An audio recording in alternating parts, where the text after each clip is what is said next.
Mais um devocional Intensa no ar, onde conhecemos mais do Pai e nos aprofundamos nele.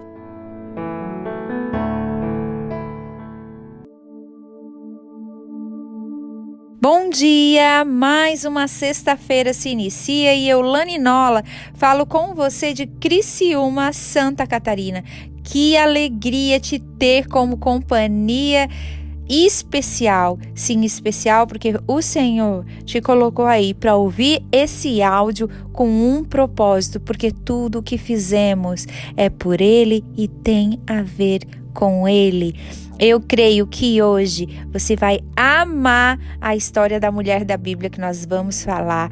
E na nossa viagem, nós vamos lá em Êxodo, no Velho Testamento. Ontem nós ainda estávamos no Novo Testamento, hoje a gente vai para um lugar bem distante, lá em Êxodo. Nós vamos falar lá na época do Faraó, quando tinham duas mulheres preciosas, ousadas, Sifrá e Puá, as parteiras que venceram o medo de Faraó, venceram o medo do rei, mulheres ousadas.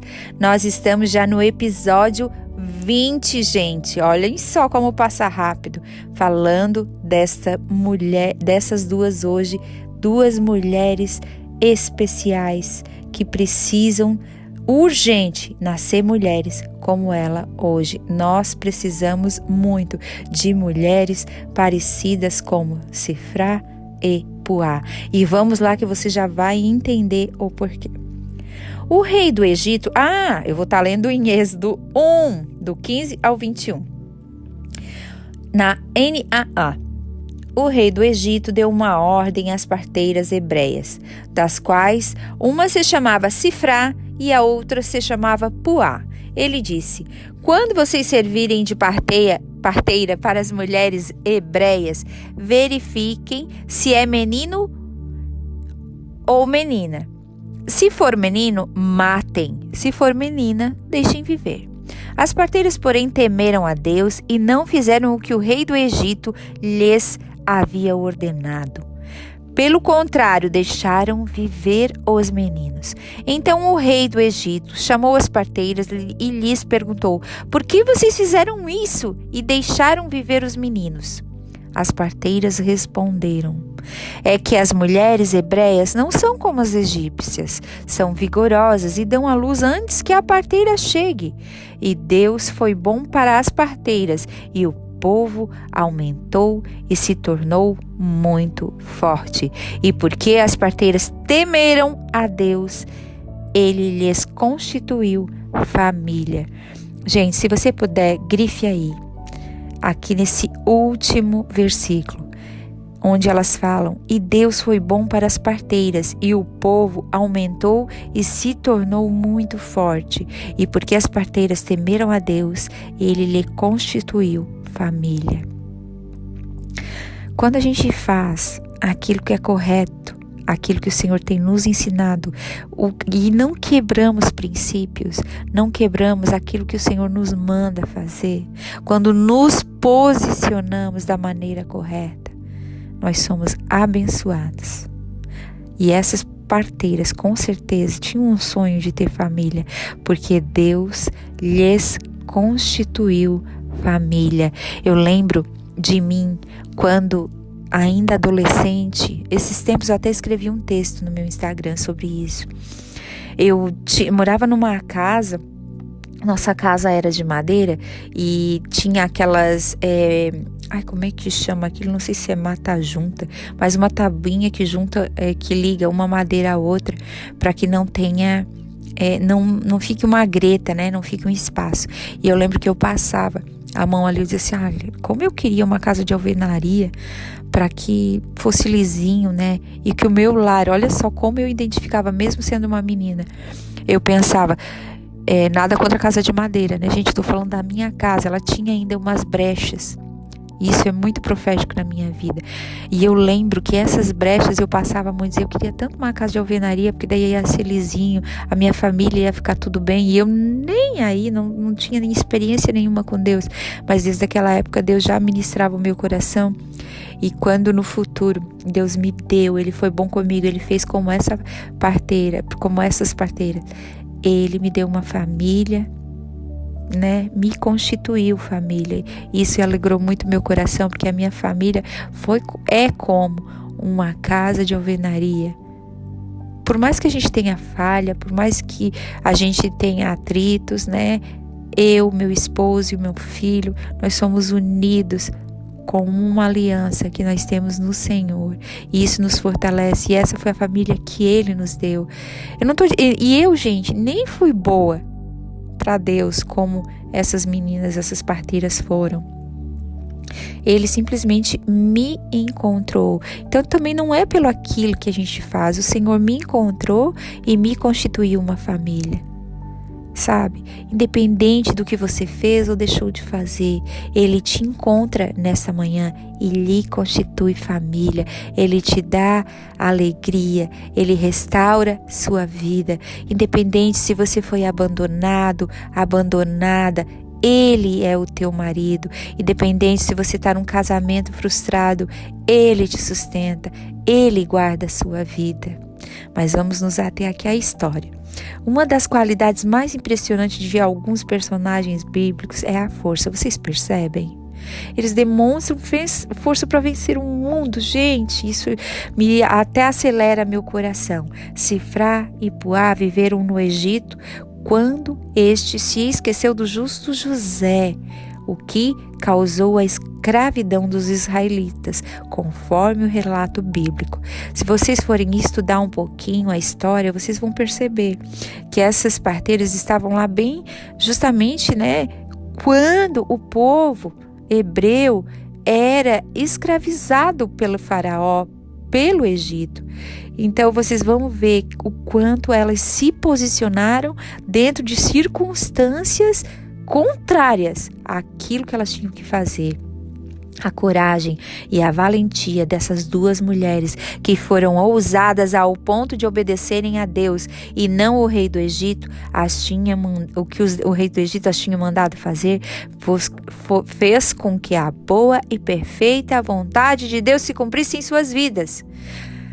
No versículo 21, a palavra nos diz que porque obedeceram a Deus, Ele lhes constituiu família. Uau, que coisa boa! Pensem na ousadia dessas duas parteiras corajosas. Eu fico imaginando, aqui no meu mundo de Bob, o rei chamando elas e as confrontando. Será que elas pensaram que podiam morrer? Eu creio que sim, né? Porque afinal era Faraó, o todo-poderoso do Egito. Com certeza sim, mas cumprir a vontade do Pai, por vezes teremos que desobedecer vozes externas. Pegue essa chave para você nesta manhã. Cumprir a vontade do Pai, por vezes nós teremos que desobedecer às vozes externas. Ódio de alguém que quebre um princípio de Deus em nossas vidas não devem ser cumpridas, não deverão ser cumpridas. Eu tenho mais um testemunho de uma vez quando eu trabalhava numa empresa e meu chefe mandou dizer algo simples, gente, trivial do dia a dia dele. O telefone de repente tocou e ele disse assim: diga que eu não estou. Eu disse: eu não vou dizer porque você está à minha frente. E ele gritou comigo, me pestanejou, como aqui falam os italianos, falam que pestaneja é falar mal, gritou, falou. Eu sei que deu meu horário, eu fui embora e eu fui e obedeci a Deus. Eu pensei, né? Eu vou cumprir a vontade do Pai nesse lugar. Eu fiquei com tanto medo naquele dia que ele estava gritando que eu pensei daqui a pouco ele vai me avançar e vai me quebrar tudo. Mas não foi isso que aconteceu. Ele agiu como se nada tivesse acontecido no outro dia quando eu fui trabalhar. Eu fiquei de boca aberta. E apesar, gente, de todo o medo que eu senti, eu permaneci em não quebrar o princípio, que eu sempre odiei mentir. Então, quando eu me converti, isso para mim ficou mais aguçado ainda, porque eu entendi que era um princípio bíblico. Antes eu só não mentia por caráter. Hoje eu não minto porque eu sei que é um princípio bíblico antes do caráter. Sempre detestei mesmo, com todas as minhas forças. Tem uma coisa, eu tenho 1000 defeitos, mas a mentira para mim ela é terrível. Ela é terrível, eu não consigo, eu não aguento com mentira. Eu prefiro a verdade sempre, sempre. E ainda mais sabendo que o meu pai odeia mentiras. Aquilo ali para mim, resumindo, eu soube por outras pessoas que esse homem comentou um certo dia: se ela não mente por medo de perder o emprego, jamais vai mentir e não vai aqui na empresa. Ela vai ser uma mulher de caráter, então ela vai ficar aqui. Resumindo a história, trabalhei lá 13 anos. E então, uma posição minha de obedecer a Deus, de honrar um princípio bíblico, fez com que eu permanecesse nessa empresa durante 13 anos. E eu saí porque eu quis. Sabe, quando honramos ao Senhor nas pequenas coisas, Ele nos honra nas grandes. Porém, já teve vezes de eu agir diferente, infelizmente, e não honrar a Deus como deveria, mas me arrepender e corrigir do meu erro. Embora eu sabia que as consequências eu sofreria, mas é melhor ir para o Senhor, se arrepender e ter conserto, e com a pessoa que você feriu, se arrepender e ter conserto, do que permanecer no erro ou ficar quebrando princípios. Que possamos ser como essas parteiras, dar a luz aos sonhos de Deus em nossas vidas e na geração que está por vir. Pegue isso para você, que nós sejamos parteiros e parteiras do Senhor nessa terra, chamando à existência aquilo que não existe, chamando a existência que venha nascer os sonhos de Deus sobre a nossa casa e sobre a nossa família, ajudar no nascimento dos propósitos do Senhor em todo o tempo e circunstâncias. Gente, eu sei que é difícil, que não é para qualquer um, mas nesta manhã Ele te diz: você não é qualquer um, você é meu filho. Você é minha filha, então você tem capacidade para vencer, como essas parteiras venceram. Talvez seu contratempo hoje seja a vergonha de ser cristão, na escola, na faculdade, no trabalho, na academia, onde quer que seja. Quando o mundo impõe que você precisa ser diferente. Talvez seja dizer não a uma oportunidade tentadora na faculdade, no trabalho ou em qualquer lugar. Uma proposta de emprego. Quando todos os seus colegas esperam que você diga sim. Talvez seja confiar nele quando tudo parece que está no caminho errado. Afinal, todos estão indo para outro caminho. Gente, eu ouso dizer que até ministério, propostas que você recebe no ministério. Analise, coloque aos pés do Senhor. Mesmo que todo mundo esteja indo para aquele caminho. Se não for a direção de Deus para a sua vida, você está conectado com Ele, Ele vai responder os seus questionamentos, Ele vai responder a sua oração. Apenas creia e confie naquilo que Deus tem confiado a você para fazer. Seja um ajudador do que Deus está realizando ou vai realizar, e não um empecilho. Não seja um atrapalho na sua vida, não seja um atrapalho no propósito do Pai para a tua casa, para a tua vida, para as pessoas que estão ao teu redor. Seja alguém que vai fluir e vai carregar as pessoas contigo fluindo. Você precisa ter clareza de Deus, a quem Deus te chama hoje. Filho, eu te derramo sobre a tua vida clareza. Deus te conhece e Ele sabe que você pertence a Ele.